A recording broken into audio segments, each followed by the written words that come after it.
ولوطا إذ قال لقومه إنكم لتأتون الفاحشة ما سبقكم بها من أحد من العالمين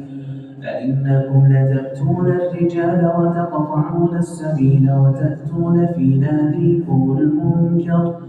فما كان جواب قومه إلا أن قالوا ائتنا بعذاب الله إن كنت من الصادقين قال رب انصرني على القوم المفسدين